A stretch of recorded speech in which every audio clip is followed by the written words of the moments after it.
Zenon 3, or Z3 as the kids call it. No, I was not a kid when this came out, and I still know no kid ever called it this. Is the final and by far the worst in the epic Zenon trilogy. The first film was cheesy but creative and made use with what it had. The second film was a serious downgrade but definitely tried to keep the spirit of the first. The third just doesn't seem like it gives a at all. You can feel every moment what an obvious cash-in this is. Not that the first one wasn't trying to do that either, but it was trying to tell a story first. This feels like it wants to just follow studio notes and then tell a story. If there's time. Zenon is staying with her aunt and uncle trying to pass a driving exam so that she can enter a competition to the moon. Yep, it's one of those common space driving mountain climbing competitions that, as far as I know, doesn't really have a prize of much worth. And seeing how she can't parallel park yet can somehow win this competition shows that she's clearly ready. But she can't do this without a cute little kid sidekick, and her obvious ploy for a spin-off Zenon movie that never happened. This is her little cousin, adopted by the aunt and uncle, and of course, happens to be obsessed with her, dresses like her, talks like her, and, much like this movie, is entirely pointless. Yeah, you could cut her out from this flick and you wouldn't miss a thing.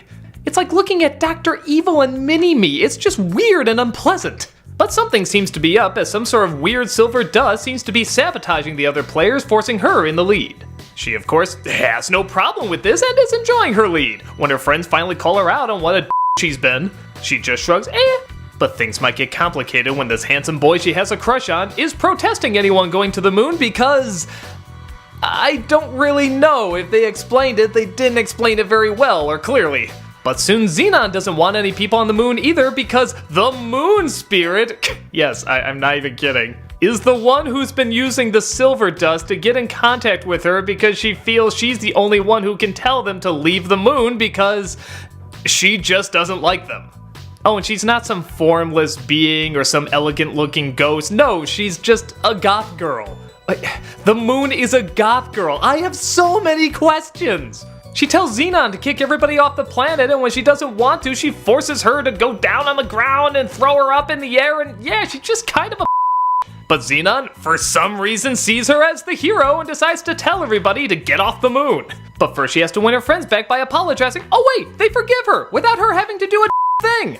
If you think that's not enough to show how little this movie cares, remember that rock star from the other movies? He's in this again, except played by a totally different actor. And what a shock, he's entirely pointless. I think he brings a car that can help transport them, that's it. I remember the movie felt so long in getting itself going that when I checked how long it was, I found I was only 10 minutes until the end.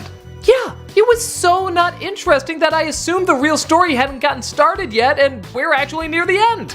I cared so little because it feels like the movie cared so little. Everything feels like it's there because producers just looked at some charts, saw what was popular, and threw it into this movie. Remember how in the last one she discovered aliens? Friggin' aliens? Where did they go? As bad as the second one got, it at least felt like something was on the line. Something major was going on. It just wasn't being done very well. In this one, what do I care if they leave the moon? It's just one little pain in the that's yelling and screaming, and you know what?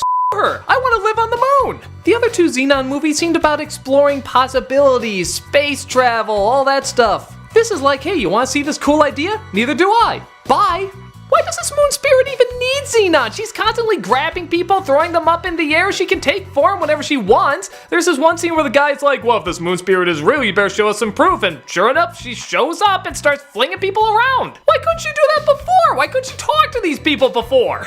I know it seems stupid getting upset over Zenon 3, but the first Zenon, for as silly as it was, actually had something good in it. It felt grounded in a certain reality, a childish one, but still a reality.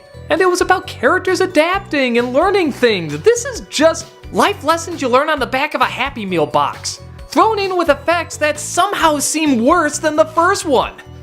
This movie, as crazy as it sounds, is surprisingly kind of forgettable. Aside from the crazy moon spirit, which was just so bizarre I couldn't forget it for the life of me, everything else is kind of just in one ear and out the other.